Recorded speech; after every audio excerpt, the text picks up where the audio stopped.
दोस्तों देखो, आजकल हम सुनते हैं ना, कुछ लोगों से सुनते हैं कि भाई उसने मुझे ये बोल दिया, या कुछ बच्चों से सुनते हैं कि छोटी-छोटी बातें किसी ने बोल दी, तो वो अपने को इतना मानसिक रूप से त्रस्त कर देते हैं, परेशान कर देते हैं। अरे भई इसका क्या कारण है? तो सबसे पहले मैं आपको बताऊँगा कि आप सबसे पहले तो ये समझो कि जिसने भी इस फिज़िकल रूप में, मतलब फिज़िकल रूप समझ रहे हो? जो ये देह है, जो जिसने ये देह प्राप्त कर ली, तो उसके साथ अच्छी और बुरी घटनाएँ लगी रहेगी। क्योंकि अगर आप व्यवहार करने जाओगे ना, तो व्यवहार करने जाओगे तो किसी को से आपको व्यवहार बुरा भी लगेगा और वह प्रतिक्रिया भी देगा। तो इस बात का आप बिल्कुल भी विचार मत करो कि किसी ने मेरे लिए क्या बोल दिया, इससे मैं बहुत ज़्यादा, और उससे आपको डिमोरलाइज़ होने की कोई आवश्यकता नहीं। अब मैं इसके लिए आपको एग्ज़ाम्पल दूँगा। देखो, जिनको हम ब्रह्म ब्रह्म जो परमात्मा परमेश्वर के साकार स्वरूप भगवान शिव हैं, जब आप उनका जीवन भी पढ़ेंगे, शिव महापुराण की कथा पढ़ेंगे, तो दक्ष जी, जो दक्ष प्रजापति हैं और जो सती जी के पिताजी हैं और शिव जी के, भगवान शिव के ससुर हैं,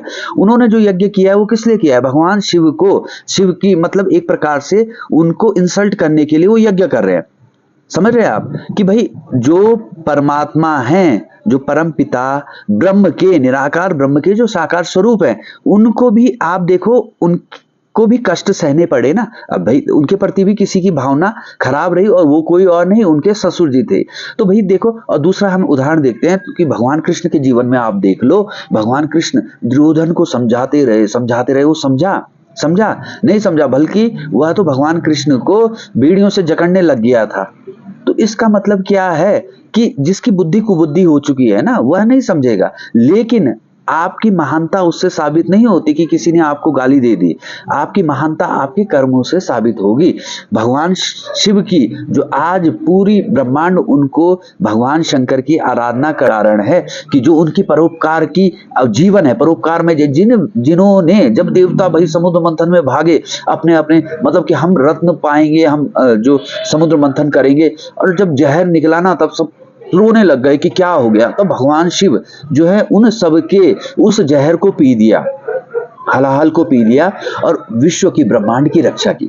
तो उनके कर्म से, भगवान शिव के जो कर्म है, उनकी वजह से वह परमात्मा है ना, आज दुनिया उनको, उनके जो त्याग की भावना भगवान शिव की है, उसके कारण दुनिया उनके सामने नतमस्तक है। यह एक भावना है कि भाई कैसे अपना सर्वस्व भी देके, अपना, देखो भगवान शिव हिमालय में बैठे हैं और कुछ नहीं है अपने पास, और सब कुछ दे दिया सबको। तो भाई सबको वही दे सकता है, उसी पे सामर्थ्य है सबको देने की, जो अपने पास कुछ ना रखे। तो आप इतनी छोटी छोटी बातों से क्यों परेशान हो जाते हो? मैं आपको बता रहा हूं, आप अपने कर्मों से महान बनोगे, और अपने कर्म करो, और जो परोपकार के लिए करो, कर्म करो, अपना ही स्वार्थ मत देखो। अगर आप सबके हित के लिए कोई कर्म करोगे, तो निश्चित रूप से आप कभी डिफेम नहीं हो सकते, या आप डिफेम उसको मानो ना, क्योंकि भाई कोई दुष्ट व्यक्ति अगर आपके लिए कुछ बोल रहा है, तो आप रास्ते में चल रहे हैं, तो कुत्ते का स्वभाव है भौंकना, तो वो तो भौंकेगा ही ना, वो उसका स्वभाव है। लेकिन आप उससे प्रभावित ना हो, अपने जीवन को उससे प्रभावित मत करो।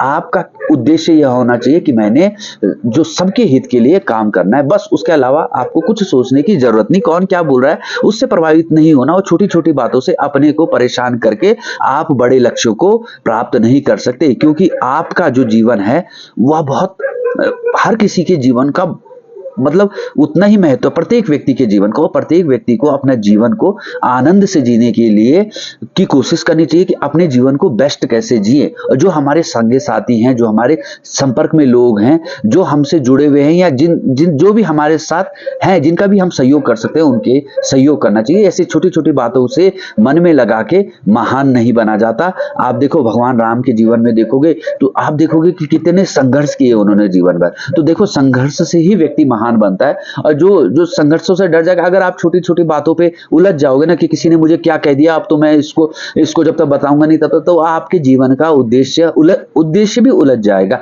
इसलिए इन बातों को ज्यादा महत्व मत दो, इतना ही महत्व दो कि भाई जब हम रास्ते से जा रहे हैं, कुत्ते का स्वभाव है भौंकना, तो वो भौंकेगा ही। तो जो दुष्ट व्यक्ति है, उसकी प्रवृत्ति है, उसको आप बदल नहीं सकते। आप अच्छे प्रयास कर सकते हैं, अपने कर्म को श्रेष्ठ कर सकते हैं। नमस्कार।